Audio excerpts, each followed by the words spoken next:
tardes para todos. Bienvenidos a 24 horas. Gracias por acompañarnos. Hoy vamos a hablar del punto fronterizo que ya está habilitado. Estamos hablando del punto que une Argentina con Paraguay, el puente Roque González de Santa Cruz, que finalmente ya tiene la venia para que puedan ingresar a ambos países desde el otro. Sin embargo, cruzar no es tan fácil, sobre todo porque tiene un costo muy elevado. Hasta sus hermanos, tenéis hermanos, a veces sobrinos fuera. Y todo lo que pasó con culpa de esta pandemia, pero gracias a Dios ya estamos acá. La verdad que estábamos esperando este momento y es algo súper necesario para el bien de los dos países, así que contentos.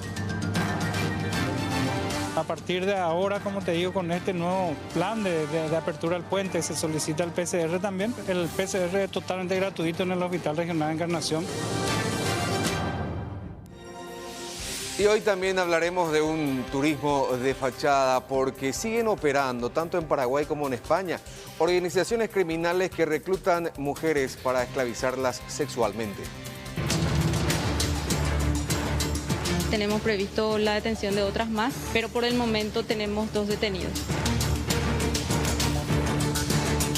Desde hace tiempo están sindicados como parte de ciertas redes que operan desde Paraguay para captar mujeres y luego ser llevadas a España y de ahí a otros países para ser explotadas sexualmente. No serían solamente simples vendedores de pasajes, sino también estarían involucrados en toda esa red de explotación de mujeres. Y otro tema destacado, subas y bajas. Por un lado, otro golpe al bolsillo con el combustible y por otro lado, un alivio, una baja en el precio de la carne. A nivel mundial está la suba, ¿verdad? Entonces no podemos hacer absolutamente nada. Paraguay es un país netamente importador.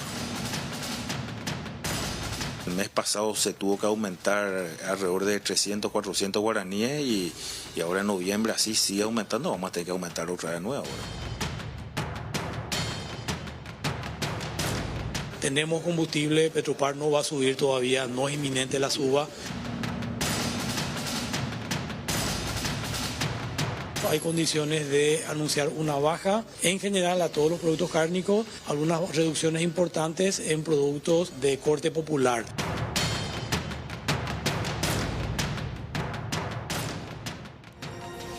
Una mujer fue detenida en Ciudad del Este. Ella, quien es dependiente de sustancias, quiso prender fuego la casa en donde en su interior estaban sus 2 hijos, uno de 1 año y el otro de 10.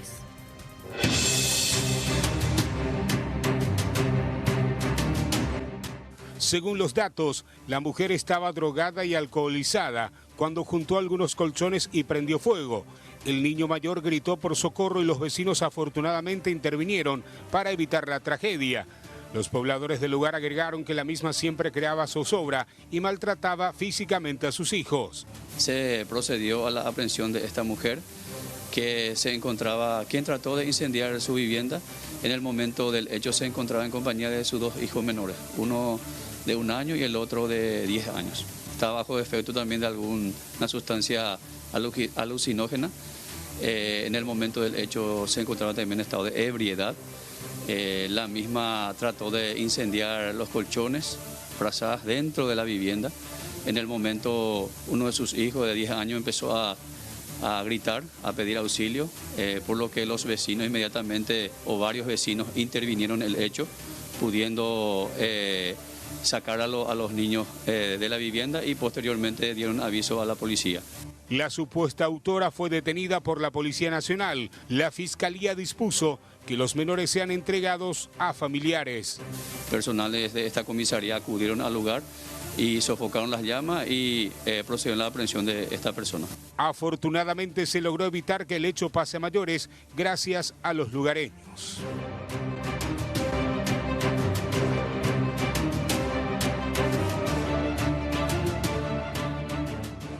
Y un joven fue hasta un local nocturno para distraerse por un par de minutos. Dejó su vehículo al cuidado de 2 cuidacoches para mayor seguridad. Sin embargo, al salir de este local, encontró que ambos retrovisores de su vehículo le fueron robados.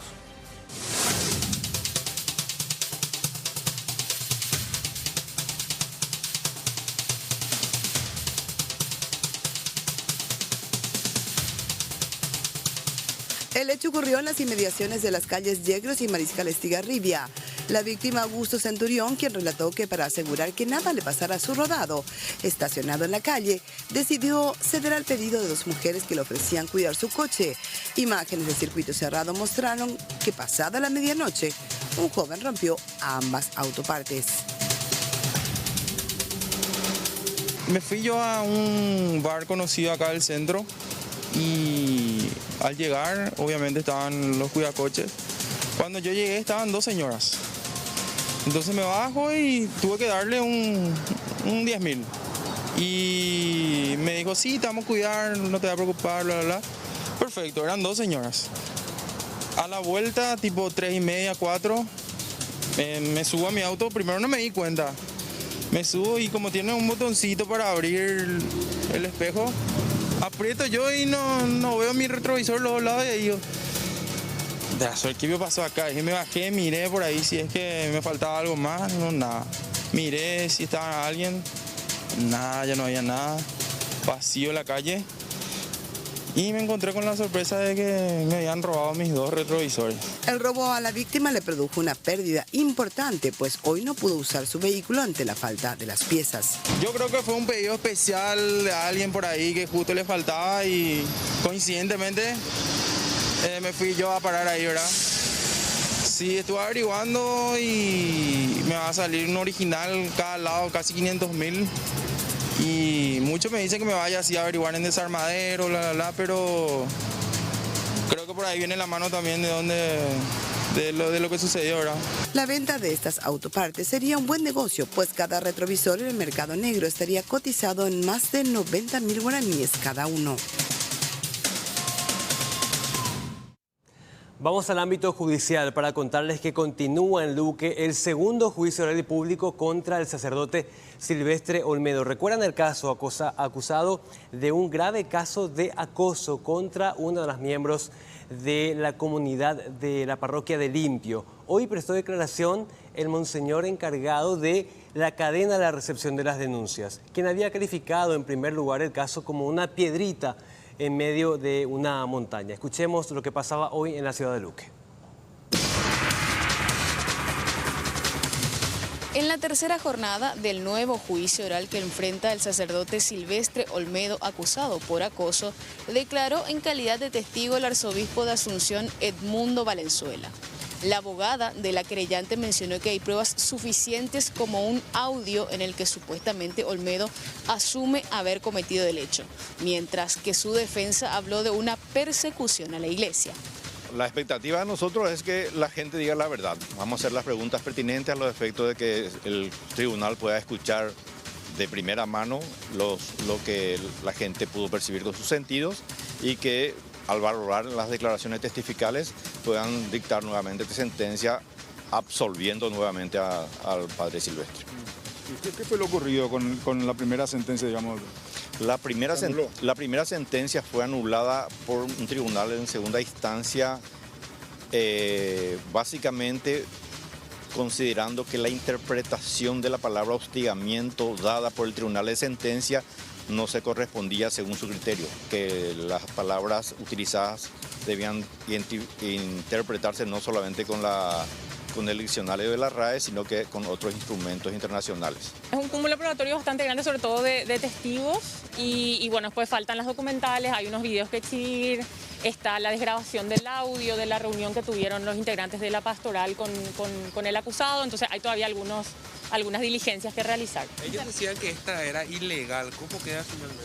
En realidad esa fue una prueba legalmente ingresada, porque además es, o sea, iría a explicar rápidamente, digamos, vos y yo tenemos una conversación, yo grabo y si yo entrego ese audio no hay ilegalidad porque yo estoy cediendo mis comunicaciones privadas. Entonces, quienes entregaron el audio fueron personas que fueron parte de esa reunión, esto fue ya discutido en todas las instancias, en la audiencia preliminar se pasó por un control, digamos, de legalidad, lo mismo en el juicio otra vez, entonces ya no hay ninguna duda, digamos. En el primer juicio que enfrentó Olmedo en el año 2020 fue absuelto por el Tribunal de Sentencia con votos divididos. Sin embargo, un tribunal de apelación anuló la absolución por un supuesto error en la interpretación de los jueces basada en documentos no jurídicos. Luego Luego de una persecución en Pedro Juan Caballero, la policía logró detener a un vehículo. En su interior había una importante cantidad de marihuana. El que conducía el auto logró darse a la fuga. Durante un control preventivo con agentes policiales de la comisaría local y personal táctico de la agrupación especializada y la FOPE, se logró la incautación de 398 panes de marihuana prensada en el interior de una camioneta abandonada tras una persecución en el barrio Defensores del Chaco de la ciudad de Pedro Juan Caballero. Personal de la FOPE quería verificar una camioneta. No detienen la marcha, una zona oscura, y ahí comienza una persecución vía frecuencia radial de la policía, se dicta la captura, se rodea prácticamente la zona aproximadamente a 400 metros antes de llegar a la línea internacional. Esa camioneta se está dirigiendo aparentemente para salir hacia Brasil. Y ahí abandona el conductor, según los intervinientes, se estaba yendo solo, ingresa en varias casas abandonadas y logra huir, se incauta esta camioneta. Posteriormente se utiliza la linterna para verificar qué había adentro y se encuentra lleno de panes de presunta marihuana, donde le convocamos al personal de narcóticos más la fiscalía, y ahora se está procediendo al pesaje que alcanzaría más de 500 kilos, o sea, media tonelada aproximadamente. Luego de los trámites de rigor correspondientes, la representante del Ministerio Público dispuso que tanto la camioneta como la sustancia narcótica queden en el depósito a cargo del personal de antinarcóticos de la Policía Nacional, mientras que del conductor que logró huir, nada se sabe. Y de Pedro Juan Caballero vamos hasta el este del país, hasta la capital del Alto Paraná, porque ahí está el compañero Luis Gavilán para hablarnos y darnos más detalles acerca de un hecho luctuoso, triste realmente, porque estamos hablando de dos vidas que se perdieron, una joven de 20 años que fue asesinada por su pareja y dos criaturas que quedan huérfanas. Luis, ¿cómo estás? Buenas tardes. Bastante bien, un saludo cordial para vos, los compañeros y nuestros televidentes. Es así, es macabro todo esto. Tenemos que hablar de una joven de 20 años, María del Carmen Santa Cruz, que fue asesinada de una estocada en el pecho por su ex pareja sentimental, Juan Pablo Gómez, de 32 años de edad. Este hecho ocurrió en el Parque Independencia, área 5 de Presidente Franco. Según los datos, alrededor de las 22:30, es una zona oscura que no cuenta con iluminación por parte de la ANDE y también no hay limpieza por parte del municipio y por ende es un lugar ideal para este tipo de hechos. Llegó al lugar a bordo de un motocarrito con dos criaturas a bordo y su pareja sentimental. En este caso, Juan Pablo ya tenía totalmente planeado, premeditada la acción, porque dejó allí a su suerte a estas dos criaturas. Reiteramos que es justamente lo más triste en todo esto, porque pasaron frío por 5 horas aproximadamente, según el testigo que llegó y encontró a estos dos menores en el interior, en la intemperie en realidad, de este vehículo utilizado por el hombre. Fue hasta el parque, asesinó primeramente a la mujer y posteriormente se autoeliminó. Pero vamos por parte.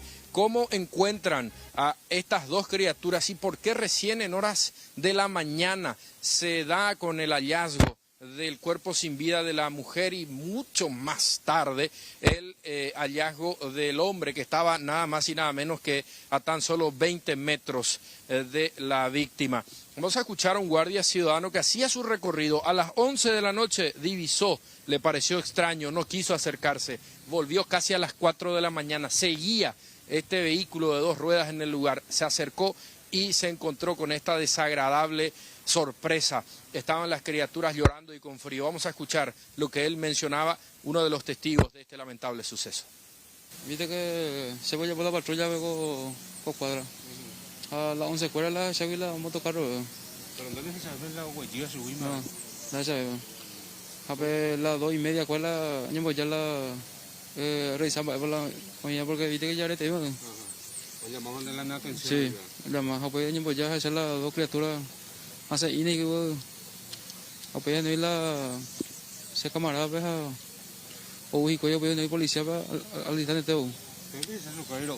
Sí, lo, casi violento digo yo, pues no hay policía, pues 10 minutos voy a votar muy. Pero Pepe anda si hay otra cosa rara de repente algún. No sé porque y ni puto va. Vale, permita cuña y baja de oñene.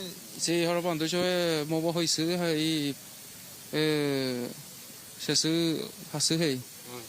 Se todo picho ahora ha yo abolado y yo ahora calculaba lo calculaba. Pero ni puto una que tú me vaya por la. No pensé saber misma vez, la mayor, solamente con amo con mi tam. Solamente lo veo, mi otro no es ahí. Pe las 11 de la noche digo, pe controlar. Sí, pe las 11 ya. Pero el coche ve la en ojo ya yo. La peña boye pe las 11 de la noche pe sabe la. No yo boye porque viste que siempre lo gustaba la vehículo fuera dentro. Negativo la yo de mañana a ver 2:30 pues la sí hacia la mitad y ya can sao yo học pe calcular la se le nhau tổn na học pe sai nhau ya học pe anh sẽ camera về sẽ nó về sẽ học pe rồi yo rồi sa paite se ya neta policía ve ya alitando te yo la policía pe un momento cuando pe sai ma te solando me mitande vende en guare da pia me suice esa en da pesa ni ti nei tu mi anda sai de no sai ma posiblemente yo camino yo. Bueno, la policía junto a estos guardias que custodian este barrio residencial llevaron a las dos criaturas, amanecieron bajo cobijo lógicamente en la comisaría y a partir de allí empezaron a comunicar a las instituciones sobre la situación. Llegaron los familiares de María del Carmen hasta la comisaría y quisieron llevar a las criaturas, se les dijo que no, y a partir de allí se les preguntó si conocían del paradero de la misma, dijeron no, ella ayer salió con Juan Pablo Gómez, y bueno, a partir de allí la desagradable noticia porque dijeron tenemos que ir a buscar al Parque Independencia, este hombre pudo haber cumplido lo que tanto tiempo ya venía amenazando, lastimosamente, nunca fue denunciado por esta joven de 20 años, ya que lo amedrentaba y manifestaba que tarde o temprano iba a acabar con su vida. Fueron hasta el Parque Independencia y en cuestión de segundos, no hizo falta mucho tiempo, se rastreó el lugar y se encontraron ya con esta desagradable escena. El cuerpo sin vida de María del Carmen con el cuchillo de cocina aún incrustado en el pecho, realmente de terror la imagen. Vamos a escuchar todo lo que mencionaban tanto la madre de la víctima y su cuñada en relación a los antecedentes de esta historia que terminó de la peor forma. Yo amenazado de no comisaría, pero me hago la denuncia mi de 12, yo le he jugado de paz, yo le he jugado ya rayo y la denuncia porque han leído documentos. ¿Comisaría Pepe Jora? Comisaría 12, no, porque yo le he jugado de paz, porque hay botas de pulso, hay botones, no es tipo de joga y curi, porque hay que tuve mal joga, pero hoy en día yo le comisaría, pero nada. Jugado de paz, yo le rojo Pepe, yo le tengo tu mango, lo toma a las 11:30, cuando hay rojo, porque no hay documento, y cuando pues haré vete, pero yo de Zoom dije, super. Algo normal. 20 años, no, porque ojo llegita, ojo crisantarita, pues ojo llegita, curian, pues haré tipo, se lo huele a jata, se la área 4 PG, porque ya tarde, más ya las 8 la sama y las 9 potama. Upei, ojo, oye, ya impetente pensar, bebé, o cota, o yo voy a pañal y me voy a super. Malay como niño tan día, tan en que oga, porque saco ya su hija. Amenazamos y siempre hay un beso indio de coasupe. Y celoso y tereja. ¿Y celoso? Celoso, mano, yo dañé controlar y la celoso. Señora, la ande me vengo de Guasuco y hay un paso de Manuel le membre. Sí, pesa con sí, pesa. No, con la denuncia. El primer hijo, pues y dengue a vos peinte ja. Señora, de momento pe be no pa ngora pe membre de Guasuco ngora pe pena pe denuncia ira. No, No sé ainda anda cuando ya pengo se va a ver, no defender para yo supe. O defender hoy Sí, o defender su. Pensante hoy ore co inte no, pero cuando su cara más ver, pero cuando mi hija pende. ¿Qué pongo le cago hoy coño? 6 años más. 6 años más. Sí. ¿Va de barrio por qué? O gato y coge. ¿Va de barrio? María Auxiliadora. Sí, Franco. Ajá, vecinos que yo denuncié hasta 6 abuelos, Pues ojo. ¿Va a comisaría pico? Da ahí comisaría pejo. Ojo, comisaría peando yo ojo. Comisaría pico. Cuando te arrancho y la denuncia. No, nada ni eso. Este ya pues haré ver potasio a cuija hamburguesa ya hoy como lo veo ahí. Expresiones de familiares de la víctima contando los antecedentes, reitero, de esto que ya era justamente una muerte anunciada, lastimosamente, porque amenazó todo este tiempo, no se hizo absolutamente nada y cumplió su promesa.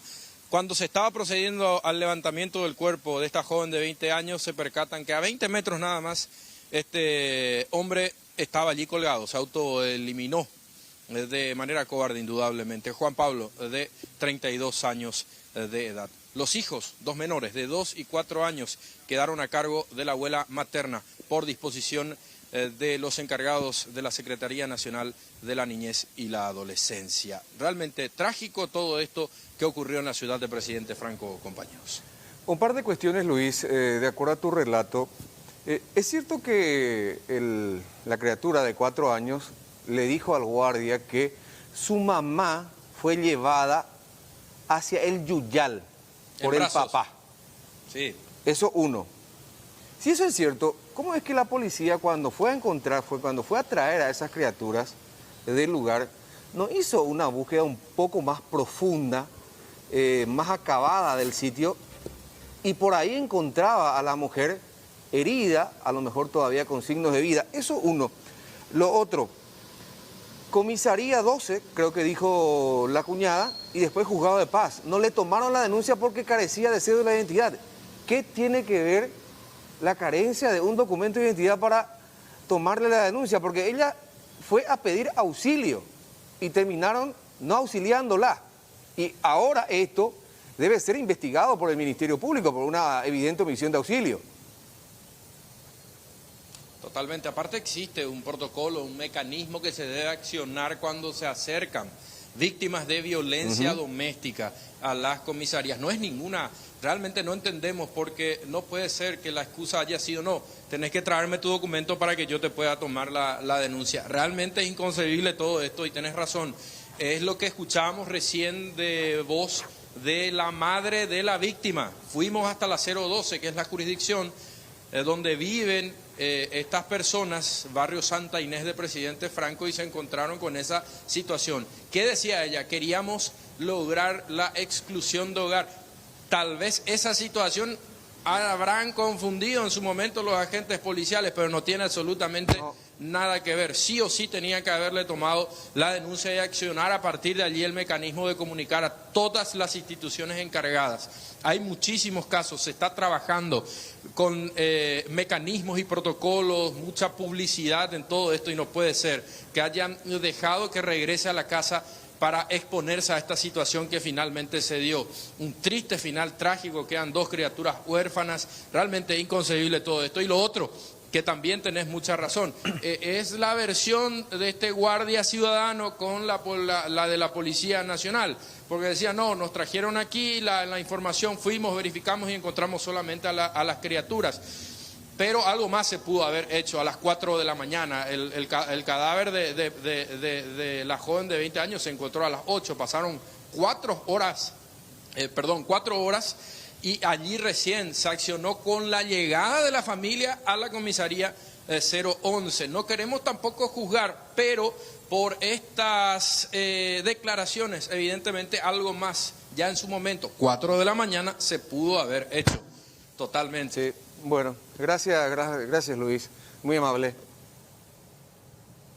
Correcto, un abrazo. Un abrazo, realmente inconcebible. Primero, que la policía no sepa aplicar el protocolo de ayuda para una persona que va a pedir auxilio. Y peor todavía, que le nieguen esa asistencia porque carece de documento de identidad. Lo que significa entonces que alguna persona indocumentada no tiene derecho a ser auxiliada. Bueno. La respuesta la tienen las autoridades.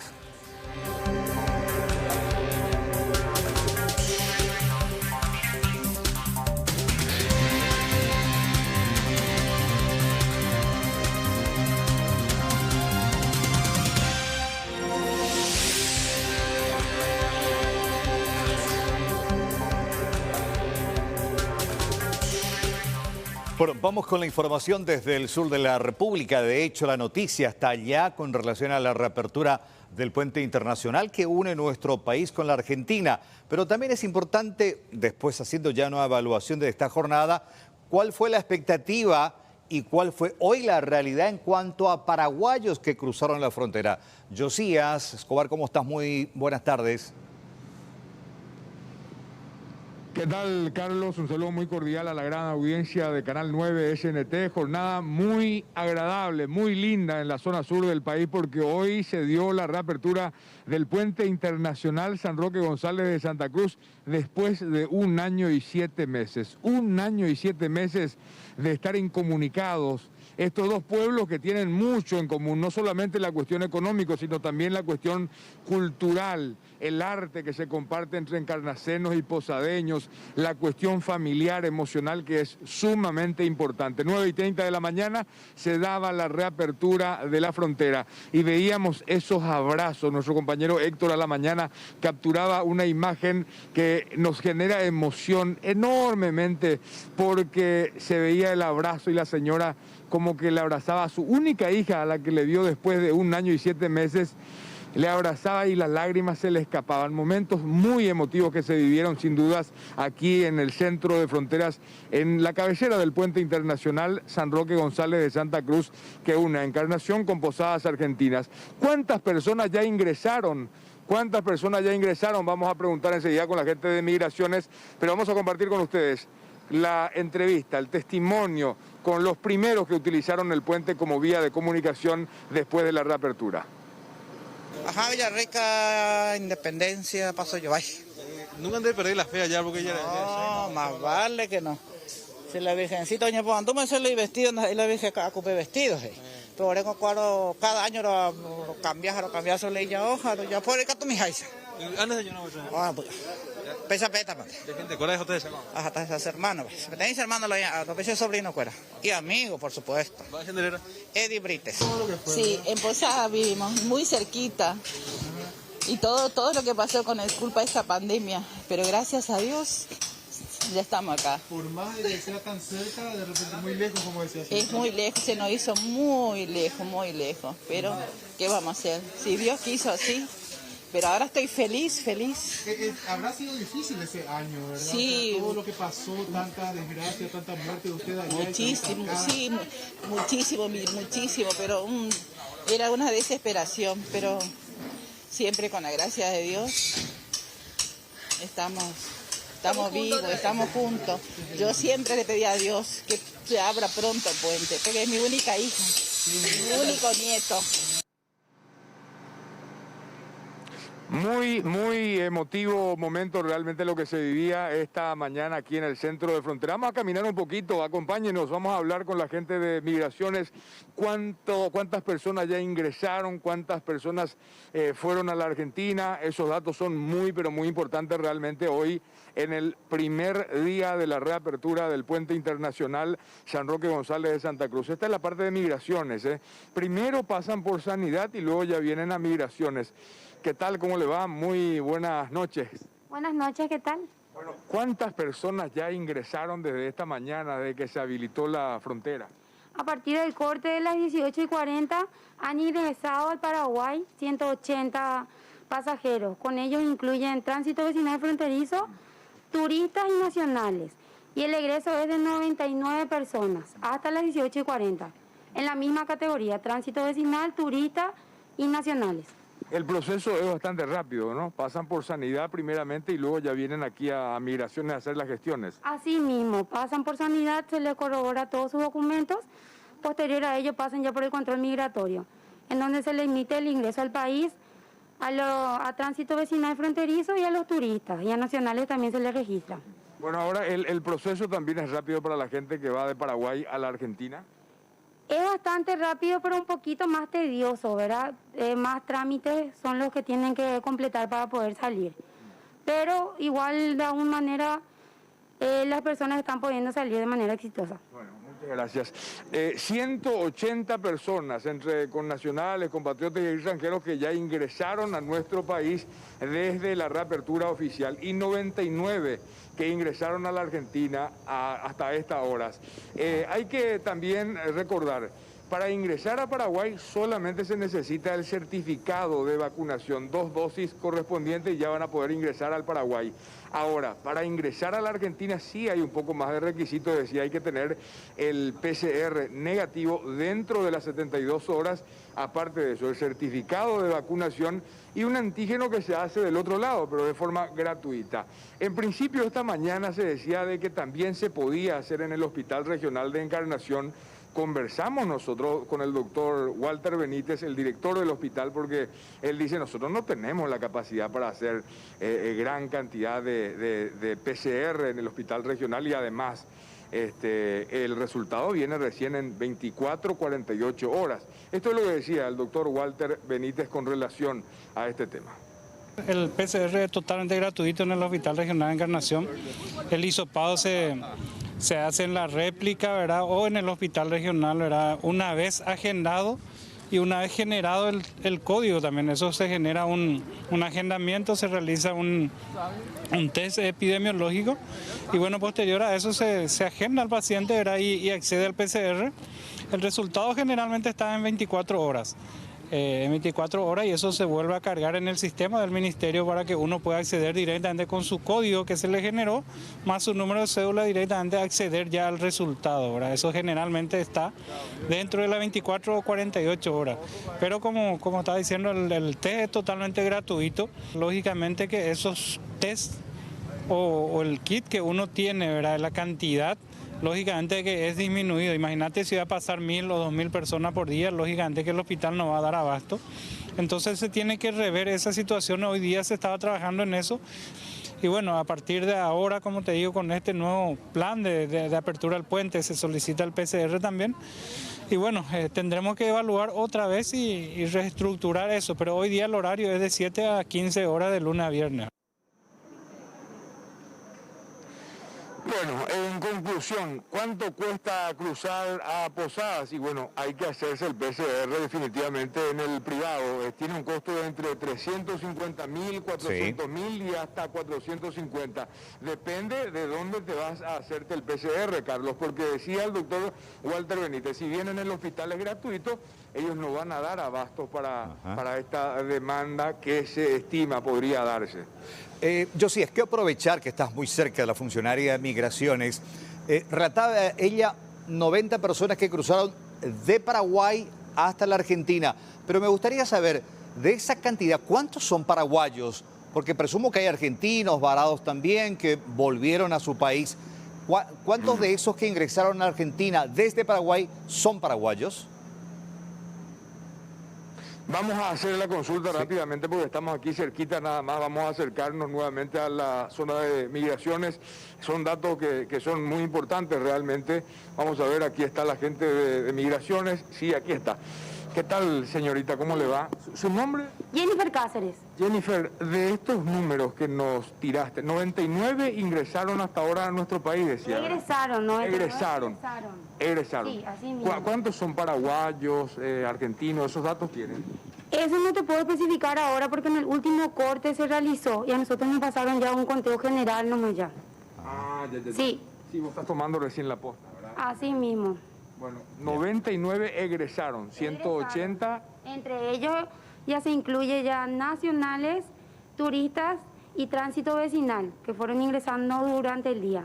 Pero datos por separado usted nos tiene entonces. Aquí mismo no te puedo facilitar, si me aguardas un poquito, sí. ¿En cuánto más o menos?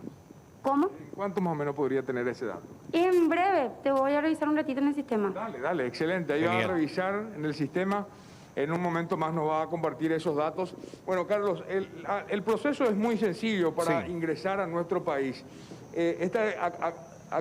Acá se ve el puente internacional, incluso vienen, estacionan en este lugar Y aquí hay control sanitario, es donde se hace el control, ¿verdad?, de la tarjeta de vacunación, que es el único requisito para ingresar a nuestro país.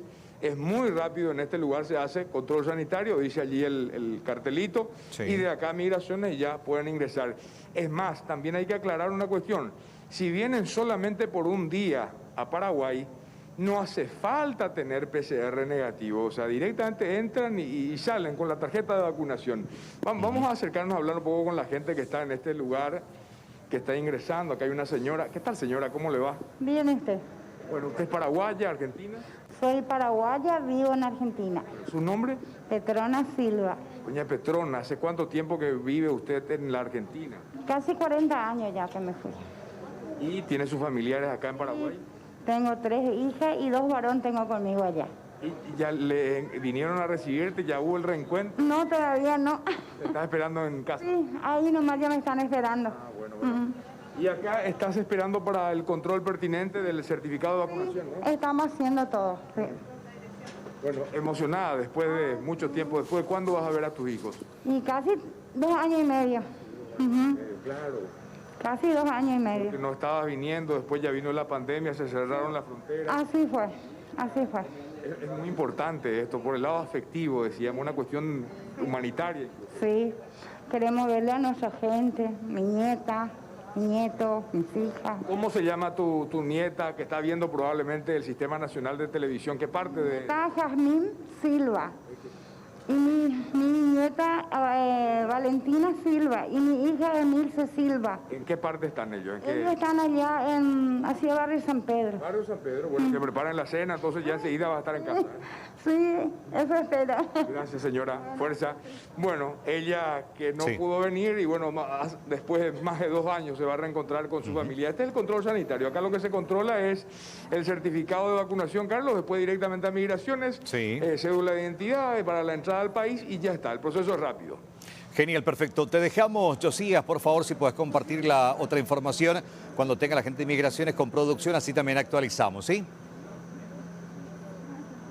Excelente, excelente, muy amable, mi respeto de siempre. Dale, igualmente, Josías Escobar, desde la frontera de Paraguay con la Argentina. Le consultaba esto porque hoy la escuché a Ángeles Arriola, la directora de Migraciones, 16 horas antes del corte de las 18, que no más de una veintena de paraguayos habían cruzado hacia el lado argentino y veía poco probable la masiva concurrencia de compatriotas justamente por los engorrosos trámites y los requisitos exigidos por el vecino país para el ingreso a su territorio. Vamos a actualizar y conocer más detalles en minutos nada más.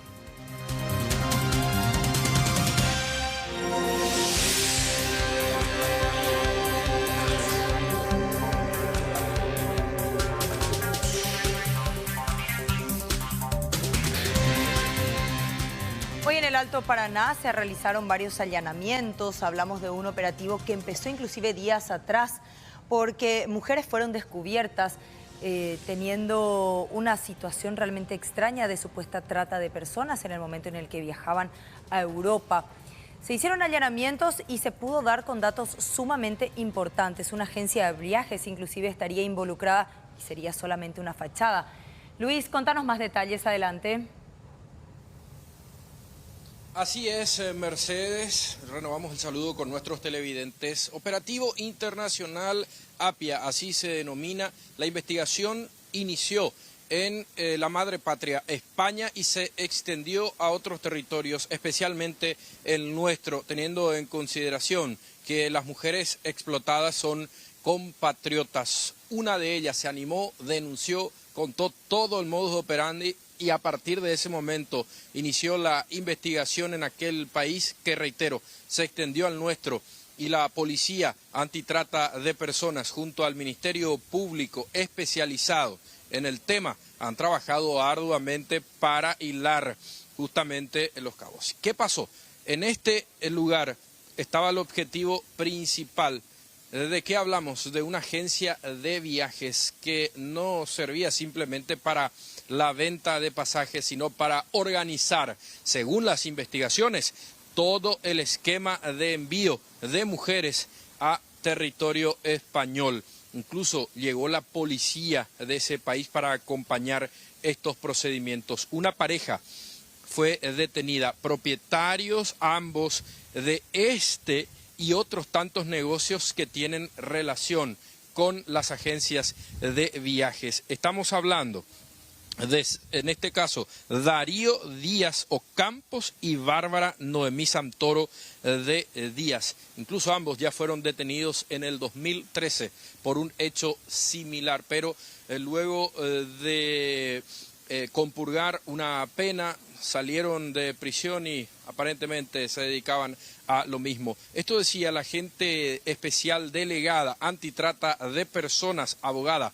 Karina Sánchez, quien estuvo al frente de este operativo que inició también muy temprano en el Paraná Country Club, donde se colectaron ciertas evidencias, pero lo principal, reitero, estuvo aquí en este edificio céntrico, en una agencia de viajes que se denomina Disam Travel. Escuchemos a la agente investigadora.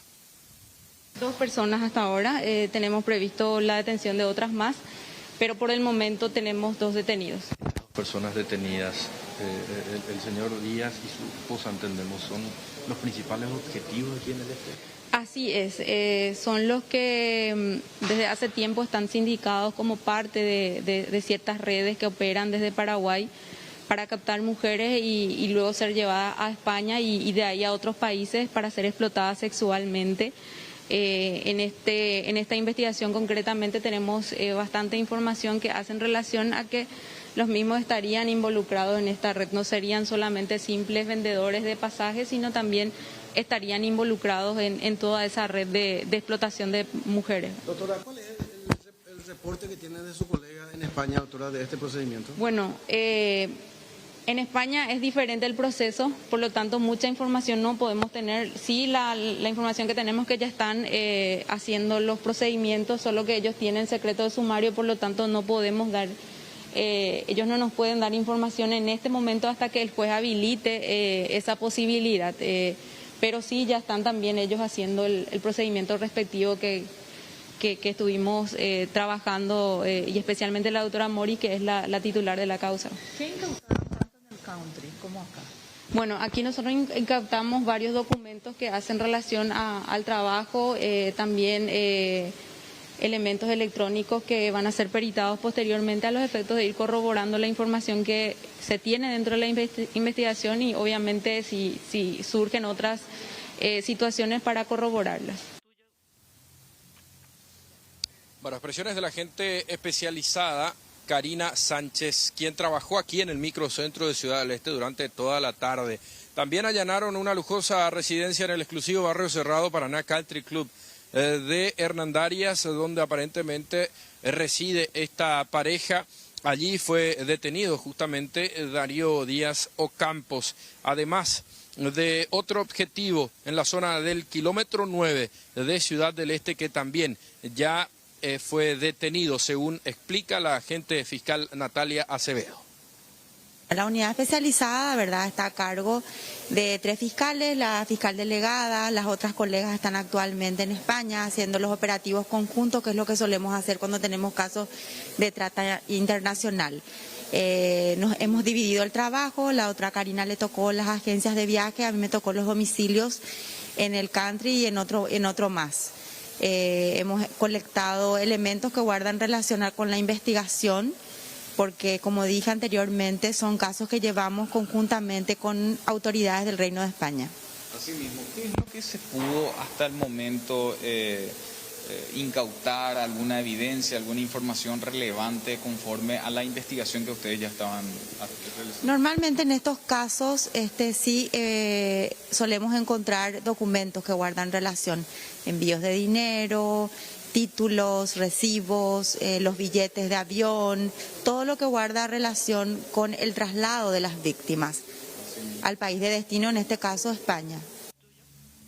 Bueno, hay que aclarar de que esto ya se había denunciado hace un tiempo bastante largo, por eso la investigación fue muy sigilosa y llegaron a estas personas porque coincidió con un operativo de anoche en la zona de Cataluña, donde también lastimosamente compatriotas eran explotadas e incluso obligadas a vender drogas. Terrible, realmente no es la primera vez recuerdo muchos casos, muchos operativos. Es más, estas personas son reincidentes y evidentemente a juzgar por todo esto, el esquema, a pesar de las tantas intervenciones y la cooperación internacional, sigue muy pero muy vigente, lastimosamente, compañeros.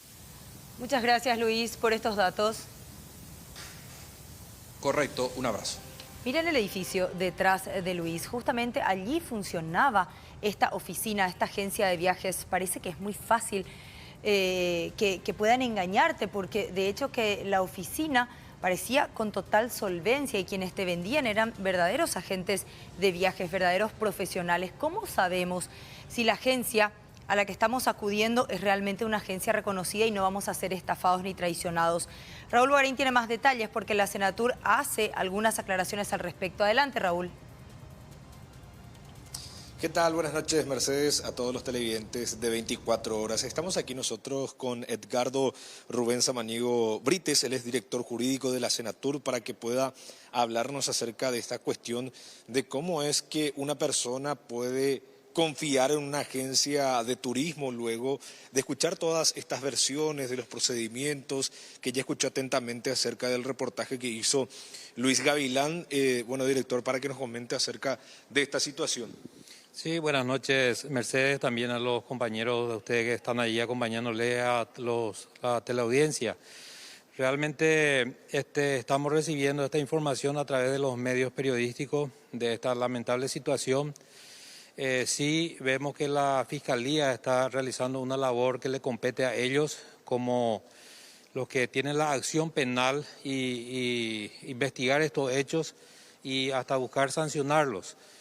Nosotros como ente rector del turismo nos compete en la relación prestador de servicio con el que usa el servicio y estamos para resguardar esa situación. Disculpa, director, para entender, la agencia de viaje con la persona que va a comprar el pasaje o el paquete. Así es, esa es nuestra función como institución administrativa. Y sí, en estos casos en particular, cuando hay un hecho de carácter penal, le compete a la policía y a la fiscalía investigar los hechos y llegar a sancionar en el caso que corresponda a los responsables.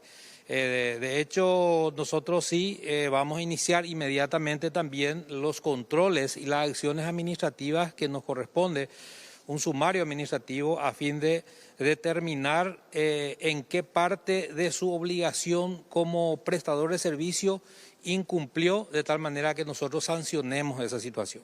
¿Ustedes están al tanto de qué agencia de viajes fue la responsable de enviar a estas mujeres a España? ¿Saben de esa agencia de viaje? No, solamente estamos recibiendo la información a través de los medios periodísticos. Nosotros no tenemos esa función en particular. Sí, eventualmente, si se comprueba la responsabilidad de estas personas de ese tipo de hechos, nosotros sí vamos a tomar las medidas drásticas también de clausurar ese tipo de agencia o en el caso que sea un hotel o un prestador de servicio, le va a correr esa suerte, pero una vez comprobado esos hechos. Esta agencia, Disan Travel, ¿está habilitada por la Senatur? ¿Tiene en regla los papeles? ¿Qué se sabe, director? Sí, en base a esto que se hizo público, nosotros verificamos y encontramos que no tiene la habilitación al día. O sea, en este momento ellos no están habilitados. Eso sí, merece un sumario y un proceso de tal manera que sancionemos nosotros inmediatamente esa situación, independiente al hecho penal que se está investigando. Ya por la falta administrativa que tiene que ver por la falta de habilitación. Así mismo. Y vamos a estar a la resulta de lo que termine este proceso penal para ver si tomamos la decisión de clausurar esto o no, ¿verdad? La Senatur forma parte de un comité interinstitucional, de una mesa interinstitucional que busca justamente concientizar al sector turístico a evitar este tipo de cosas. Estamos haciendo campañas fuertes para que esto no ocurra y justamente si estos casos en particulares se comprueban, también nosotros vamos a tomar las medidas con la máxima sanción que es la clausura. Ahora, director, hay 2 personas detenidas. Estas 2 personas anteriormente ya estaban involucradas en un hecho similar. Exchange Tour se llama la agencia. ¿Esta agencia sigue funcionando? ¿Qué se sabe? Exchange Tour continúa funcionando como, como agencia de viaje. Ellos están al día, están habilitados. Para solicitar una habilitación en Senatur, nosotros requerimos un certificado de antecedentes policiales y antecedentes penales. Y esos son los documentos que a nosotros nos reflejan desde el punto de vista legal la condición de esa persona en cuanto a si tiene alguna condena o no. Y en estos casos no tenemos nosotros esas informaciones. Los documentos que presentaron en su momento no reflejan eso, por ende nosotros tenemos la obligación de habilitarlo. Ahora, con relación a las agencias inhabilitadas, ¿cuántos tienen aproximadamente? ¿Tienen un número de cuántas agencias estarían trabajando de forma ilegal, supongamos, porque no tienen la habilitación? Y tenemos, realmente estamos de alguna manera en buscar y cazar ese tipo de informales. Estamos trabajando en eso arduamente. El año pasado logramos duplicar la formalización de prestadores de servicios en un 129% más de los años anteriores. Y eso es nuestro trabajo, es buscar formalizarle y sancionarle drásticamente a los que hoy están operando sin tener la habilitación de Senatur. Aprovecho esta oportunidad ya que ustedes nos dan esto para advertirle a las agencias de viaje, a los hoteles, a los prestadores de servicio en general, de que no pueden estar funcionando sin contar con la habilitación de Senatur, porque justamente esa es la condición que se requiere para poder habilitar al consumidor una agencia o un hotel o una operadora turística. Ahora, director, yo como persona que quiere contratar un servicio, un paquete, quiere comprar un vuelo, ¿cuál es la seguridad que me puede dar una agencia de viajes, en este caso teniendo este antecedente? ¿Cómo yo puedo cerciorarme de que no voy a ir a una trata de personas, de que no voy a ir para que me exploten laboral o sexualmente? Y realmente la Senatur tiene una página donde el ciudadano puede recurrir en ese lugar y claramente está indicado si no está revalidado, significa que no está habilitado. Y yo creo que se tiene que confiar en lo que están formalizados, se tiene que recurrir a esa agencia o esa operadora formalizada. Nosotros instamos a que eso haga el ciudadano. De ahí a que ocurra hechos aislados como estos casos, está también, vamos a decir, las posibilidades de que eso sea así. La Senatur sí hace un trabajo de prevención de este tipo. Nosotros no somos una institución que va a ir a castigar este hecho en particular. Para eso está la Fiscalía y la Policía que sí le corresponde eso. Sin embargo, nosotros lo que hacemos es buscar concientizarle al sector turístico, a los prestadores de servicios, a que estos hechos ellos también ayuden a que se evite tratas de personas o a lo mejor algún otro tipo de delito a través del turismo. Bueno, muchas gracias, director. A usted, muchas gracias por... Ahí está el director jurídico de la Senatur dando detalles también de que esta agencia Disan Travel no estaba habilitada por la Senatur. Bueno, Raúl, y justamente acá charlando decimos, ¿cómo sabemos cuáles son las que están habilitadas? Tenemos que ingresar a la página web, allí mirar que estas estén habilitadas y si figura el nombre, entonces podemos comprar con mayor tranquilidad. Pero una tercera persona también puede comprar de una agencia que no está habilitada, igual bajo engaño lleva a estas mujeres a ese destino tan cruel. Bueno, es para analizar realmente la situación. Gracias. Hasta luego, un placer. Todavía se va a seguir investigando porque de hecho que es una red que aparentemente alcanza a muchos otros involucrados. Vamos a hacerle un seguimiento a este caso y a las personas que están directamente relacionadas con esta agencia de viaje. Hacemos una pausa, ya volvemos.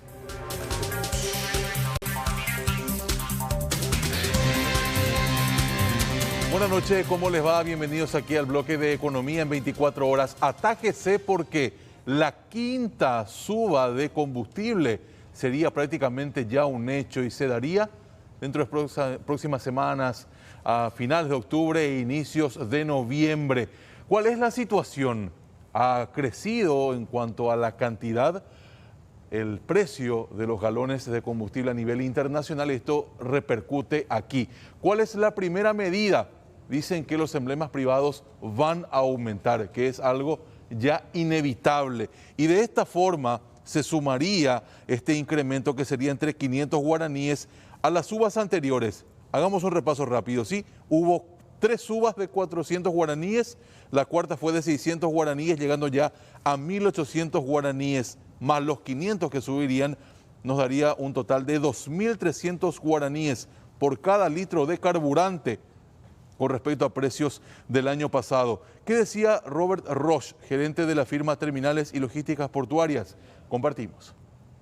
A nivel mundial está la suba, ¿verdad? Entonces no podemos hacer absolutamente nada. Paraguay es un país netamente importador. Y sí, las naftas mezclamos un 25% con el alcohol también está súper alto porque el commodity, el maíz de donde se hace el alcohol está casi 280, 290 dólares la tonelada, entonces también está alto el precio del alcohol, entonces todo está alto, el biodiesel que se mezcla con el diésel al 2% también está alto, ¿verdad? ¿Cuál fue la variación en dólares de los últimos que estuvieron comprando, por ejemplo, ustedes? Y sí, y los precios internacionales estuvieron variando en las últimas 3 semanas casi 25 centavos, que es un montón de dinero, ¿verdad? Es un montón de dinero. Entonces, imagínese usted que el mes pasado se tuvo que aumentar alrededor de 300, 400 guaraníes y ahora en noviembre así sigue aumentando, vamos a tener que aumentar otra vez de nuevo, ¿verdad? Bien, esto va a pasar en emblemas privados. Pero ¿qué va a ocurrir con Petropar? Aparentemente la petrolera estatal continúa con un stock bastante importante de carburantes y por lo menos hasta ahora no se daría la suba. Es lo que justamente confirmaba Pedro Mancuello, viceministro de Comercio. Veamos.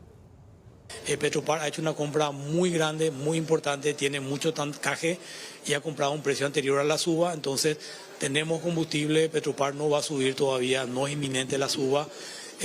Además de eso, vamos a tratar con el sector privado de ver qué esfuerzo puede hacer el Estado para minimizar o reducir al mínimo una eventual suba. Bien, se habla de un esfuerzo, esto tendría que ver con los impuestos al combustible, aparentemente podría ser una medida que frene esta quinta suba de los carburantes, pero eso por lo menos hasta ahora es un proyecto. Es más seguro de que suba a que no se dé este aumento. Vamos a cambiar de tema y vamos a hablar de algo mucho más positivo, ¿les parece? Porque como están las cosas, se va a dar una baja en el costo de la carne, hablando de los cortes populares, entre comillas. ¿Qué quiere decir esto? De que el puchero, también la carnaza de segunda, la bola de lomo y la costilla tipo económica van a tener un descenso en el precio. Hubo una reunión multisectorial en donde se ha llegado a un acuerdo de, según los participantes de esa reunión, renunciar a parte de ganancias a favor de la gente y este descenso de los precios se daría incluso hasta fin de año. Vamos a volver a ver a Pedro Mancuello, viceministro de Comercio, esta vez hablando de la baja en precios de carne. Hay condiciones de anunciar una pequeña baja en general a todos los productos cárnicos y algunas reducciones importantes en productos de corte popular. Esto se va a hacer gracias al sacrificio, nuevamente también recalco eso, la predisposición del sector privado. Ellos van a renunciar a sus márgenes, tanto las industrias como la propia Capasu, que para algunos cortes populares inclusive dijeron vamos al costo cero ganancia, y lo que les pedimos es llevar hasta fin de año con precios razonables, mantener la reducción de precios y que la gente no se vea tan golpeada en su economía familiar para el caso de la carne. Cortes de cocina y de parrilla, de cocina puchero, bola de lomo, carnaza de segunda, para hacer milanesas por ejemplo, y de parrilla pedimos y van a considerar una costilla, la costilla más económica posible, pero costilla al fin, ¿verdad? Para el asado, que la gente no le falte y tenga precios razonables, y también asadito, el corte del asadito que se usa y algunas menudencias. Bien, esta es la situación en el sector carne y ya la baja de los precios se daría en los próximos días. Vamos a cerrar el bloque de economía hablando de un informe del Banco Central del Paraguay que hace referencia al sector de construcciones, que ha tenido un repunte bastante interesante con respecto al año pasado. Y hablamos también de inversión extranjera que se da de una manera muy, pero muy importante. Vamos a poner la placa al aire, señor director, por favor, para hablar de datos que se dieron a conocer y que nos hablan de agosto del 2021, con un aumento del 42.5% de los créditos destinados al rubro construcción. La cartera crediticia para este sector llegó de esta forma a 532 millones de dólares, según este informe. ¿Qué es lo que resalta más en la cantidad de créditos cedidos? Los créditos para viviendas y para inversiones públicas, según esta estadística. Lo que también ayuda bastante al crecimiento de casi el 50% habla de la rentabilidad de un sistema financiero con liquidez y bajas tasas, que sin duda alguna facilitan la recuperación del rubro construcción, que es uno de los que está en alza, en auge actualmente en nuestro país. Por la atención prestada, muchísimas gracias. Carlos tiene más informaciones para ustedes en instantes.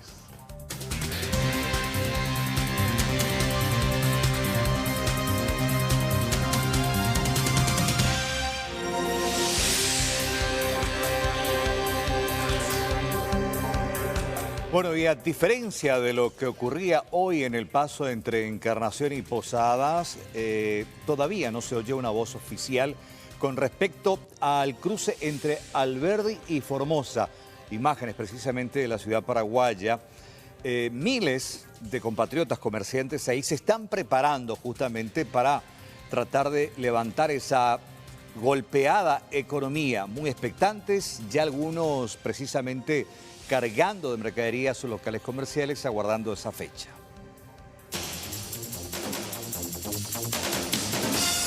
La espera ha sido muy larga. Algunos comercios continúan cerrados aquí en el circuito comercial de Alberdi y otros por su parte ya se van poniendo en condiciones para poder recibir nuevamente a los visitantes. Incluso hablan de que sería conveniente que estas personas sean beneficiadas con un crédito para tener ese empujón económico y de esa forma reactivar sus actividades. Algunas familias fueron a la quiebra en este tiempo de pandemia, según reveló uno de los referentes del lugar. No estamos, creo que ni el 5% de empezar de nuevo bien. Todos vamos a empezar el 100%, pero vamos a empezar con lo que tenemos, con lo poco o con lo nada, pero vamos a empezar. Estamos esperanzados de la ley de consolidación financiera que recientemente fue promulgada por el Poder Ejecutivo, porque es una ley que permite al Banco Nacional de Fomento dar créditos a personas, digamos, utilizando mal la palabra, ahogadas, que están en Inforcon, que ya no tienen capacidad de pago, que ya tienen varios créditos en cooperativas o bancos. Entonces a esas personas, pero siempre y cuando sean de ciudades fronterizas o de eventos, hoteles, restaurantes que fueron los últimos en empezar a trabajar. Aquí en Alberdi se puede decir que hubo comercios o familias que fueron a la quiebra. Totalmente. De aproximadamente 1000 comerciantes, el 50% fue a la quiebra. Tiene que empezar de cero, de nada. Lo que le sobró es su casilla, pero no tiene hasta los muebles de sus locales, sillas, estantes, todo eso tuvieron que rematar, vender, porque ya no les quedaba otra alternativa para seguir sobreviviendo. Van a empezar de cero. Más del 50% de los comerciantes se quedó sin nada y con muchas cuentas. Y estamos ansiosos, son casi 2 años ya que estamos sin laburar, sin trabajar. ¿Vos abrís tu puesto, estás acá igual? Y yo vengo acá para darle vida, a limpiar, a acondicionar. Ojalá que sea pronto, porque estamos contentos con la gente de Encarnación que ya reabrieron y ahora esperamos lo nuestro acá en Formosa con Alberdi. Y ahora estamos abriendo. ¿Están barriendo? Acá están sacando. Está sacando, acá mi hija está desempolvando todo para esperar la gente. Por lo menos estamos teniendo mucha esperanza a que se rehabilite el puerto, porque estamos casi 2 años sin trabajar. Y hoy estamos esperanzados, escuchamos que están abiertas las fronteras en Encarnación y estamos muy esperanzados que también nos alcance acá también a los albergues. Mirando allá hacia tus vecinos, ¿todos están cerrados? Todos están cerrados. Pero creo que en estos días ya van a venir, ya hay más esperanza de trabajar. ¿Hora también? Ya es hora, ya pasó 1 año, 9 meses que estamos. A diferencia de otros lugares fronterizos, para la conexión entre Argentina y Paraguay en Alberdi no existe un puente. El paso se realiza utilizando embarcaciones y todos deben llegar hasta este puerto flotante, el Pontón, aquí en la ciudad. Posteriormente, los argentinos que lleguen al territorio nacional o compatriotas deberán subir por esas escaleras y al otro lado ya tienen todo el circuito comercial de esta ciudad. Las lanchas amarran acá y bajan. Y acá a centímetros tener la migraciones su oficina, donde van a hacer su entrada al país.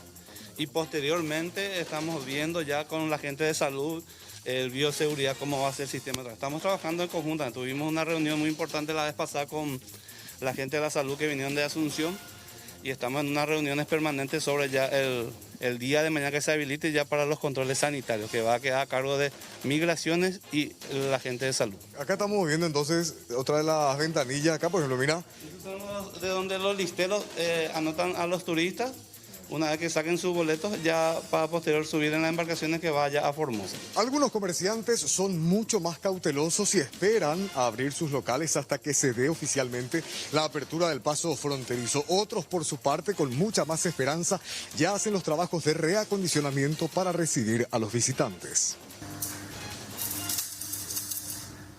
Hablemos de la educación y de los graves niveles de politización de este sector que no hacen sino retrasar el proceso de aprendizaje de todos los alumnos. El informe final de la Comisión de Verdad y Justicia confirma que efectivamente la dictadura tuvo una incidencia muy importante porque se consideraba al MEC como una de las instituciones estatales que formaban parte de la estructura represiva de toda la sociedad en ese entonces. La introducción profunda de intereses político-partidarios al interior de la dinámica institucional del MEC vía una exacerbada práctica prebendaria. Hablamos ahí del inicio del extremo grado de politización de la educación. ¿Qué pasó con la primavera democrática? Vamos a analizar un artículo muy importante de la Constitución Nacional en lo que se refiere a la educación.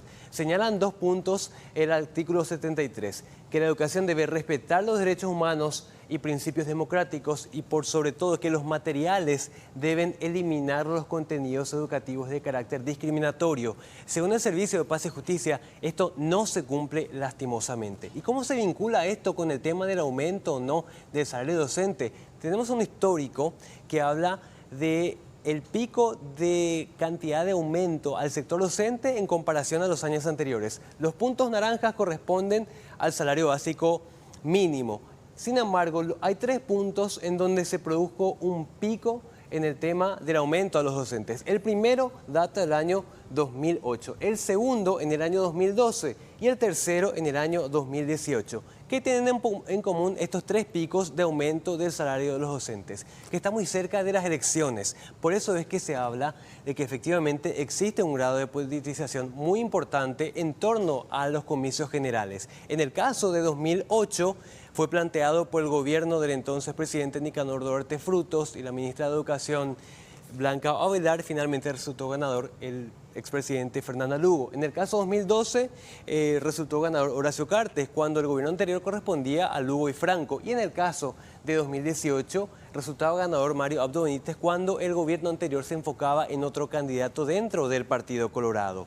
El CERPAC da otros datos muy preocupantes también. La incidencia de la política partidaria postergó el desarrollo de la educación en derechos humanos y el MEC fue clave para la consolidación del régimen en cuanto a la dictadura. La reforma de los años 90 no funcionó lastimosamente. A 15 años seguía insistiendo el Consejo Nacional de Educación y Cultura que el elemento autoritario aún era muy importante en el Ministerio de Educación y Cultura. Es un ministerio con amplia cobertura territorial y con muchos votos, digamos, cautivos, ¿no? Entonces es importante en términos de cantidad de votos, digamos, que se pueda direccionar hacia un interés partidario el Ministerio de Educación y Ciencia, digamos. O sea, nosotros en el artículo 73 en la Constitución pusimos muy claro qué tipo de educación queríamos como sociedad. Y ahí se dice educación con principio democrático, con principio de derechos humanos, sin discriminación. Entonces, Y sin embargo, lo que sigue ocurriendo en aula prácticamente casi no tiene mucho que ver con ese enunciado constitucional. Efectivamente, estos ajustes muchas veces se remiten al oportunismo político también, ¿verdad? Los grandes picos de ajustes vemos efectivamente en años pre y post elecciones, donde efectivamente vemos también y tenemos que reconocer que algunos representantes, algunos gremios y representaciones de gremios tienen más llegada con algunos sectores políticos que otros. Entonces muchas veces en el marco de ese oportunismo político aprovechan de cierta manera a establecer compensaciones que muchas veces están un poco por encima o desarraigadas o no alineadas necesariamente con una serie de políticas como la que estábamos mencionando anteriormente, que tengan vínculo con los incentivos, la meritocracia, el desarrollo profesional y mismo también las evaluaciones. Bueno, el sector estudiantil va mucho más allá y acusa directamente una incidencia en las últimas elecciones. Y vemos que muchas veces el Ministerio de Educación estaba haciendo presión a los docentes que no estaban cumpliendo su trabajo. Y vemos como una respuesta también, ¿verdad? Dando justamente un análisis político de esto justamente, ¿verdad? Vimos también que la bancada de la ANR estuvo aprovechándose del momento y estuvo dando su apoyo, ¿verdad? Justamente esperando a los votos de los docentes, ¿verdad? Eso es el análisis que nosotros tenemos. Y vamos a hablar ahora de José Peirano Vaso, quien fuera detenido en la República Oriental del Uruguay por disposición de la jueza Ana de Salterain para que sea extraditado a nuestro país. José Peirano Vaso, uno de los principales directivos de fondos mutuos Van Alemán, dependiente del grupo Velox, estará llegando, ya tiene día y hora de llegada, extraditado por supuesto a Paraguay. Será el sábado 30 de octubre a las 13:40. Por lo menos esa fue la información que recibió el juez Raúl Florentín de parte de la Interpol Uruguay. Interpol Uruguay también ya solicitó a sus pares de Paraguay que vayan gestionando, estableciendo la ruta a seguir y también remitiendo la nómina de funcionarios policiales que van a ir a traer al banquero uruguayo condenado en su país a 15 años, pero que estaba en libertad. Hay que recordar que al menos Fondos Mutuos Van Alemán dejó 800 familias en la calle con los ahorros totalmente perdidos. Muchas de estas personas terminaron falleciendo debido a la angustia que le generó perder todos sus ahorros, los ahorros de toda su vida. Lo que hay que decir que es poco probable que el dinero se recupere. Pero vamos a escuchar lo que decía el comisario Víctor Flores, quien es subjefe de la Interpol, acerca de la llegada de José Peirano Vaso. E igualmente, el jefe policial ya decía que están solicitando a sus pares de Uruguay la suerte de Juan Peirano, otro involucrado en el vaciamiento del Banco Alemán y de Fondos Mutuos Van Alemán aquí en Paraguay y cuya extradición también se requirió a la República Oriental del Uruguay.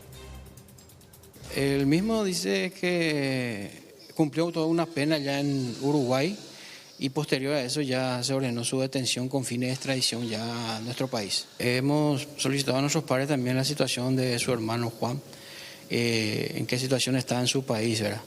Y hoy tenía respuesta, vamos a estar informando al juzgado de la causa. Al recibir nosotros de la comunicación de nuestros padres, quiere decir que agotó todas las instancias ya en ese país, por lo que nos informan a nosotros que ya está acto.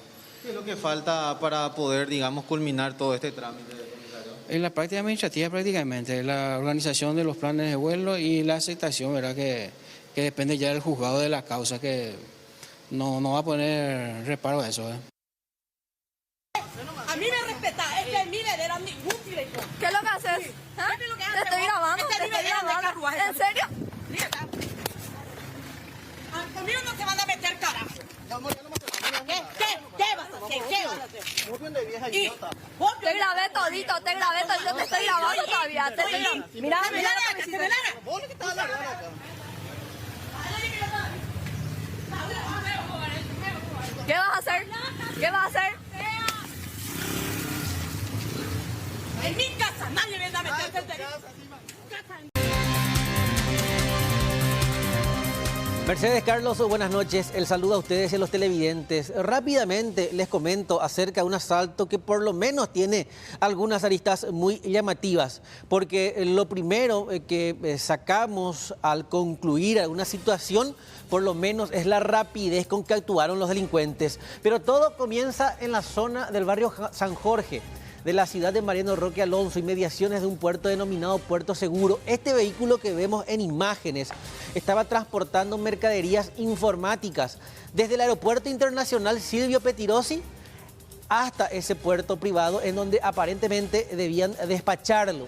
¿Qué es lo que pasa? Ya cuando estaba cercano a ese punto de entrega, el chofer de este camión es interceptado por un vehículo, un automóvil de la marca Gol color gris, según las características proporcionadas por la víctima, del cual descienden asaltantes que lo increpan, suben al vehículo, lo amenazan en todo momento a punta de pistolas y a partir de ahí le cubren el rostro con un pasamontañas o con algún objeto que le impedía visualizar.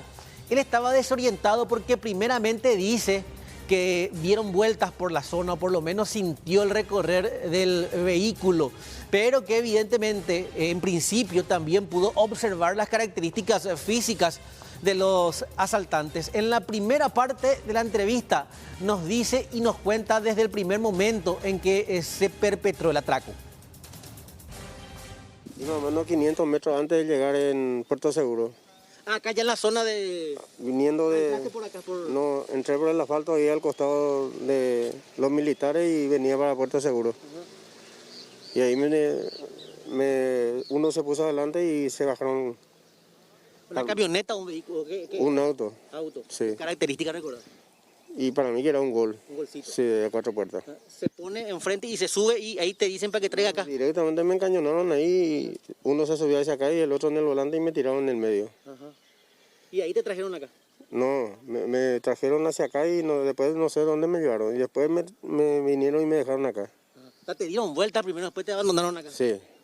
¿Qué robaron? La verdad que no sé, señor.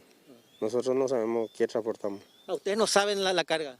No. Ajá. O sea, se le dice lleven y sale del aeropuerto y se le pone todo seguro ahí atrás. Tiene todo rastreo y venimos para... O sea, es confidencial el trabajo que hacen ustedes. O sea, ustedes no saben lo que llevan. No, yo no sé porque tengo guía. Pero en la guía figura qué es. Productos electrónicos, inclusive en la denuncia radicada ante la comisaría décima de la ciudad de Roque Alonso, hasta ahora no se constató qué es lo que específicamente estaba transportando la carga. Eran como 4 a 6 cajones, cartones de cartón, nos decía. De hecho, ya nos proporcionaba ciertas características de estos elementos sobre pallets y cuya capacidad sería de 1.000 a 1.500 kilos.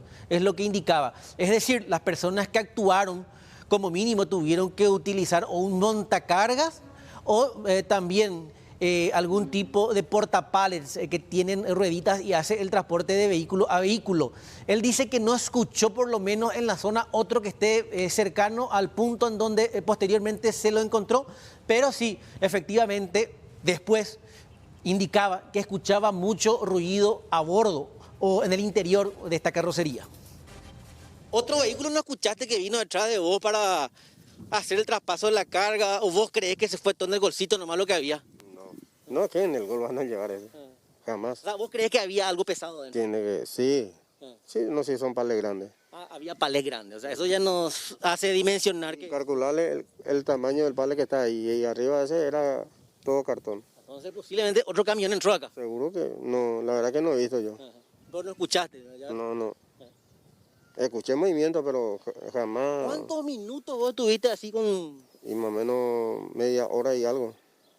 Y ahí se movían mucho ellos. Sí, adentro del camión ahí había mucho movimiento. Se escuchaba, sí.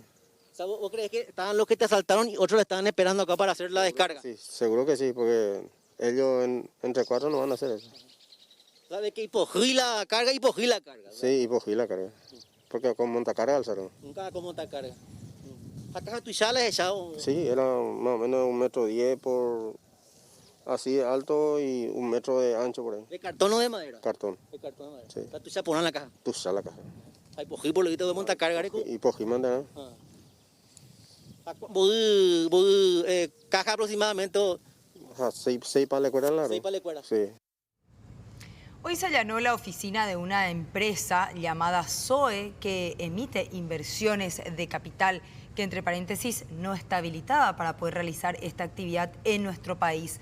Aunque tiene base principal en la Argentina, se calcula que lo que estaban realizando era una especie de estafas bajo medidas informáticas.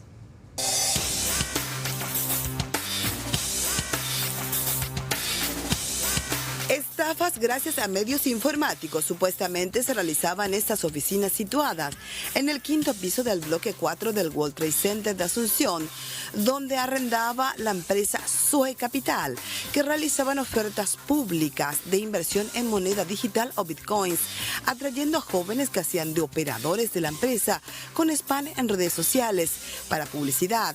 Pero el 21 de septiembre ya la Comisión Nacional de Valores emitió un comunicado señalando que la empresa no cuenta con autorización para operar en Paraguay y por ende podrían tener una sanción de multa o en todo caso hasta 3 años de cárcel. La fiscal Irma Llano encabezó el procedimiento en conjunto con personal del Departamento contra Delitos Informáticos de la Policía Nacional. Se inicia la investigación y hoy concluimos con el allanamiento a cargo de la Unidad Especializada de Delitos Informáticos, donde se está verificando todas las documentaciones, todos los contratos y todas las captaciones ya de capitales que ellos están haciendo.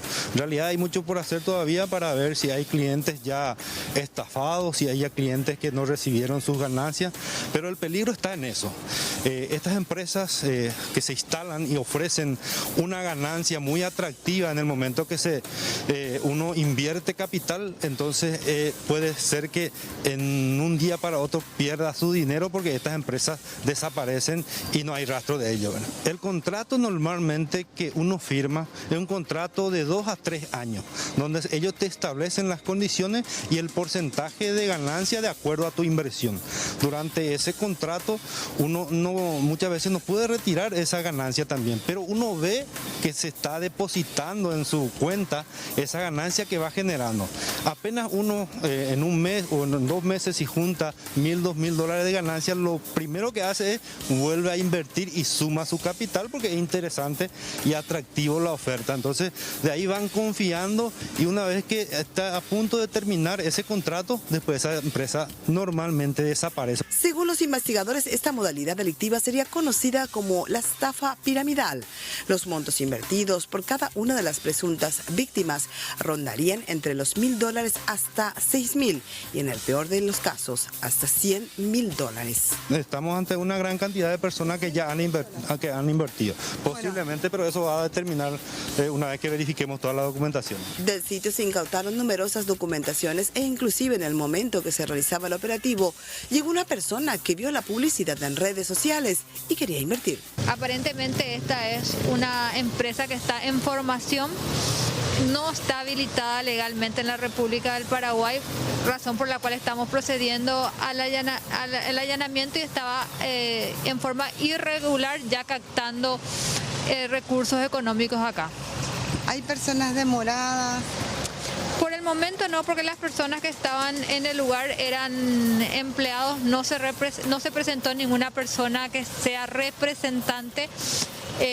Aparentemente los propietarios están entre Argentina y Brasil.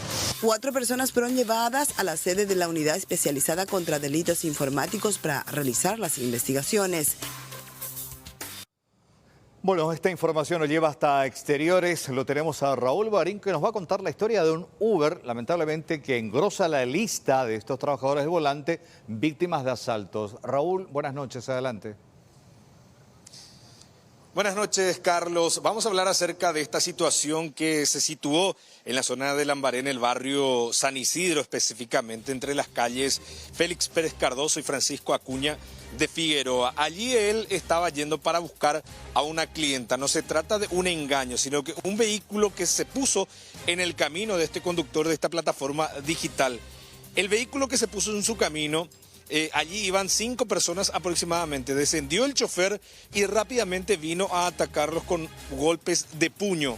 En ese momento aprovechan los cómplices, ingresan dentro de su vehículo y se llevan varios objetos, sus pertenencias, como por ejemplo celulares y también la recaudación que él tenía, aproximadamente 700.000 guaraníes. Estas personas se identificaron como la barra de Cerro Porteño y le dijeron textualmente: Orela lo mandaba a Coape, y de esta manera le robaron todo lo que tenían posteriormente para darse a la fuga. Escuchemos lo que mencionaba la víctima. El conductor me atacó a mí mientras que me pegaba. Su acompañante me abrió la puerta y llevó lo que tenía, mi recaudación y mi celular. Y el conductor directamente vino a atacarme y me dijo que no le siga, que ellos eran de la barra de Cerro y que si le seguía me iban a romper todo el auto. ¿Se identificaron como la barra de Cerro? Sí, tenían todo con la remera de Cerro, gorro de Cerro y eso. ¿Vos pasabas por ahí para ir a buscar a un pasajero o una pasajera? Sí, tenía que recogerle a una señora. Y me cerraron en el callejón, el camino, y tuve que parar. Puse mi stop pensando que iban a bajarle a alguien y que iba a seguir, ¿verdad? ¿No imaginaste que te iban a asaltar? Jamás, que más todavía de un auto o algo así, no esperaba eso, ¿verdad? Pero bueno, eran cerristas, cualquier cosa se puede esperar de ellos. ¿La policía llegó también al lugar? Sí, llamamos y llegó después de media hora por ahí y me dijeron para que, me tomaron los datos y me dijeron para que pase a hacer la denuncia correspondiente.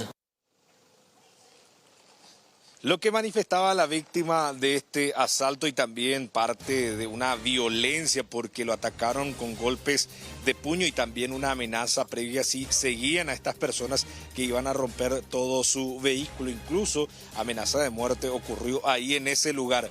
Ustedes se acordarán de este caso, hicimos nosotros justamente este recorrido cuando habían asaltado esta bodega y una niña de 4 años resultó herida. Es a 1,5 cuadras de ese lugar que ocurrió este hecho, cerca de las 11:30 de la noche ayer, Carlos. Sí, recordamos, justamente habíamos hecho ese reportaje en vivo y en directo, muy cerca de Villaliza, creo, ¿no? Por ahí cerca nada más. Exactamente, es a 1,5 cuadras. Te vas a 1,5 cuadras y ya vas a encontrar el lugar donde ocurrió este ilícito. Incluso fue uno de los lugares donde falleció un integrante de la barra de Cerro Porteño de nombre Matías. Dale un abrazo. Gracias, Raúl, por este contacto. Buenas noches. Hasta luego, un placer. Bueno, fíjense la tremenda inseguridad, porque Uber estaba cumpliendo con una dirección en la que iba a alzar a una pasajera. Finalmente paran ahí, baja una turma, los asalta y huyen del sitio. Tremenda situación en la que lamentablemente, como decía, al arranque, una víctima más de la violencia que engrosa la lista de estadísticas. Hacemos una pausa, ya volvemos.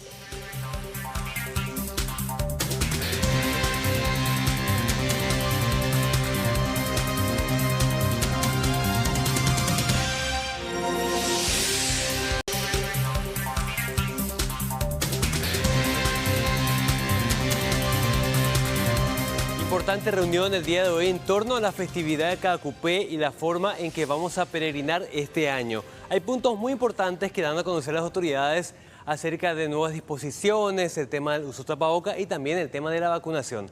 Rápidamente vamos a compartir con ustedes en estas placas lo que fue comunicado hoy a través de las vías de comunicación de la Basílica Menor de Caacupé. Vamos a ver en cuanto a la peregrinación. Primera placa, por favor, para ver que se exige el uso de tapabocas con recambio, exceptuando en el momento de la caminata dentro de la peregrinación. También se exige tener distanciamiento social y la higienización constante con alcohol y agua y jabón. Siguiente placa para ver más datos acerca de la peregrinación.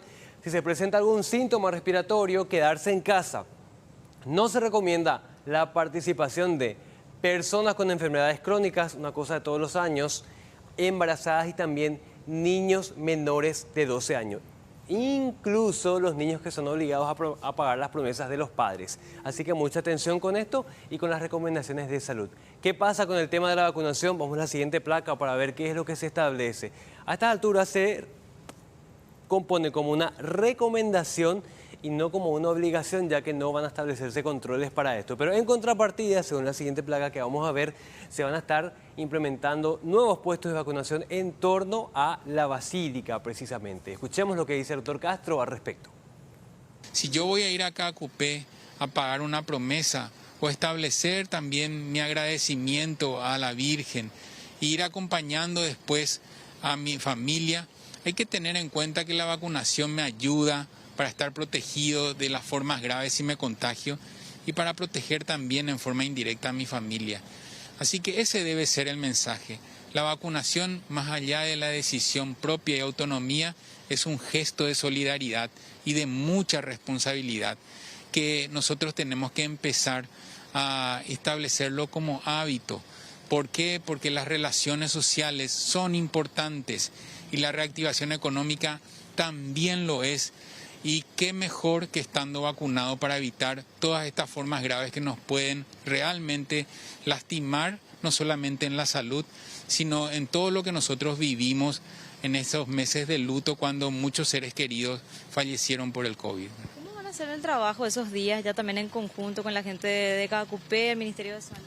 Bueno, desde el país, con apoyo de las regiones, principalmente la de Cordillera, ya se instalaron también vacunatorios en la Basílica. Estos van a ir siendo reforzados en días posteriores. En las jornadas de sábado y domingo van a haber mayor cantidad de brigadas.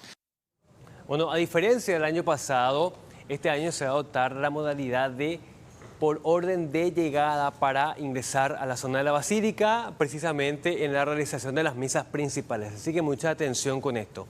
Bueno, otro tema muy importante, el tema de la vacunación de niños, que finalmente quedó autorizada según la decisión del COTENAI.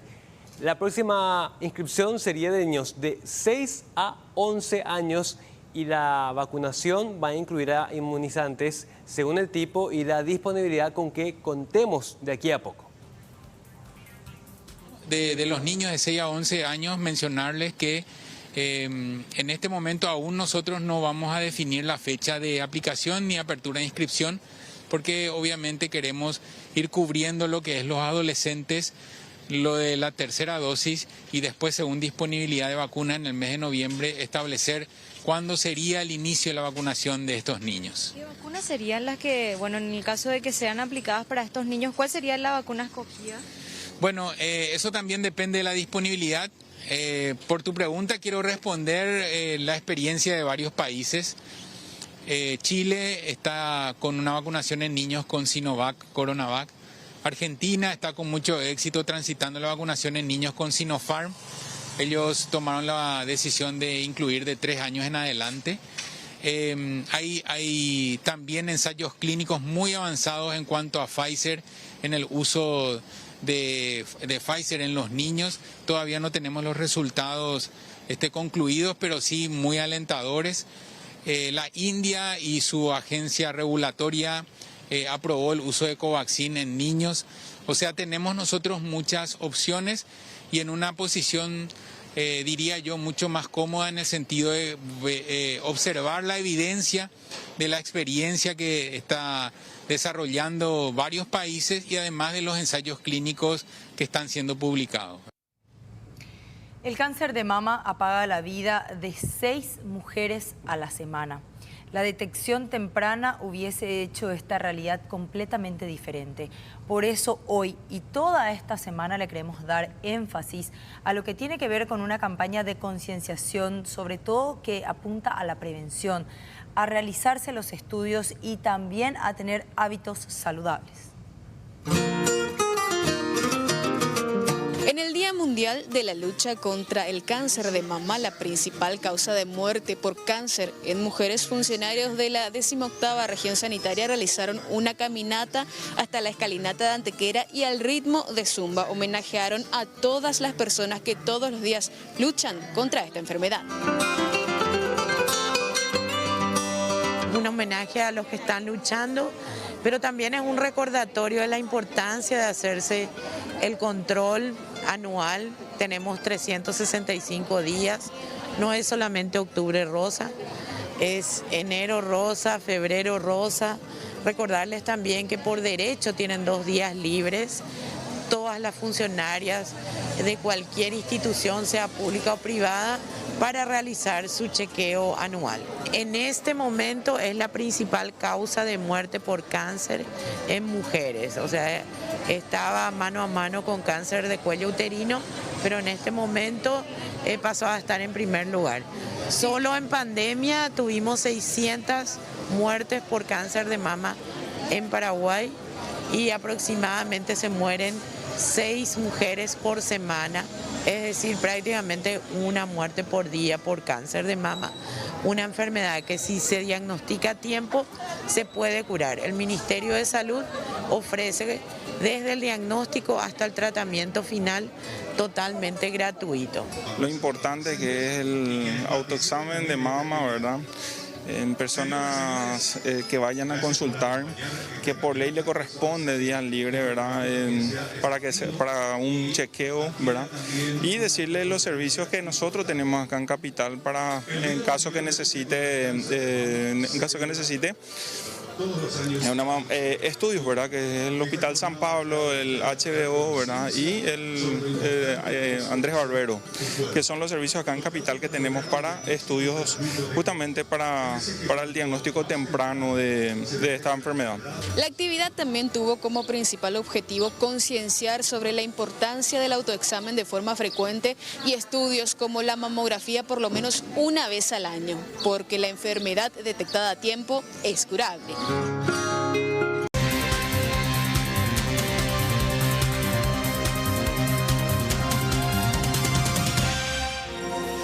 Bueno, seguidamente queremos compartir con ustedes esta imagen que hoy se hizo viral a nivel país después de que la usuaria de este teléfono celular compartiera con los amigos y esos amigos hayan también publicado.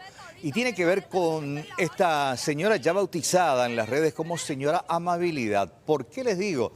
Y comparto con la compañera Almada, la señora Almada también, sobre este incidente que indignó mucho principalmente por la manera violenta, el poco tacto de diálogo, la impaciencia, esa esgrima verbal que terminó en una violencia, incluso al arrojar una champañera, a esta pareja que estacionó su vehículo en la calle, pero frente a su local comercial. ¿Cuál fue el gran error, el pecado que cometió esta pareja? Estacionó frente a su heladería, ubicada muy cerca de la Universidad Nacional, kilómetro 7 en Ciudad del Este, pero cruzó la calle para comprar de la otra heladería. Eso enervó a la señora que le reclamó por qué estacionó el vehículo frente a su negocio, en la calle. Escuchemos. A mí me respeta, es que mi era inútil. ¿Qué es lo que haces? Sí. ¿Ah? ¿Qué es lo que Te haces? estoy grabando, Este te es mi estoy vereda de grabando. carruaje. ¿En serio? Conmigo no se van a meter carajo. ¿Qué vas a hacer? ¿Qué vas a hacer? Te grabé todito, te estoy grabando todavía. Te estoy grabando. Mira lo que me hiciste.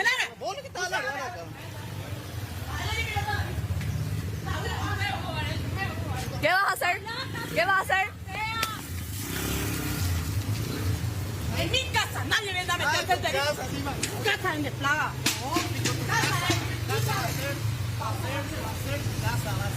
No te voy a tocar.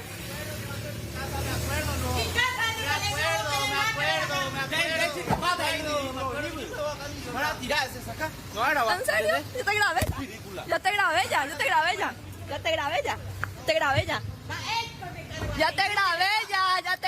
ya. Mi corazón voy a estar en el Facebook para que todo el mundo vea.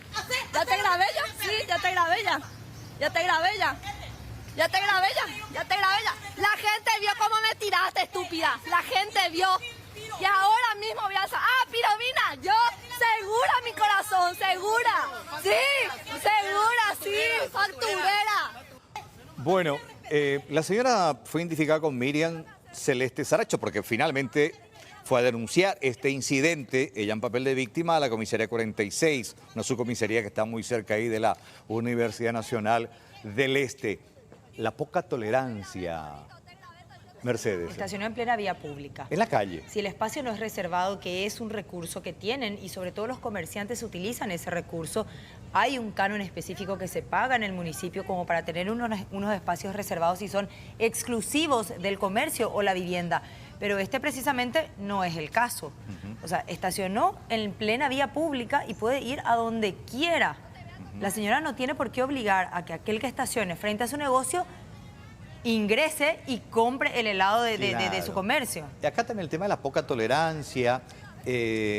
la poca empatía que uno tiene con la otra persona, de poder charlar y explicar una situación, e incluso pedir amablemente, pero encendida estaba. Pero te puedes negar.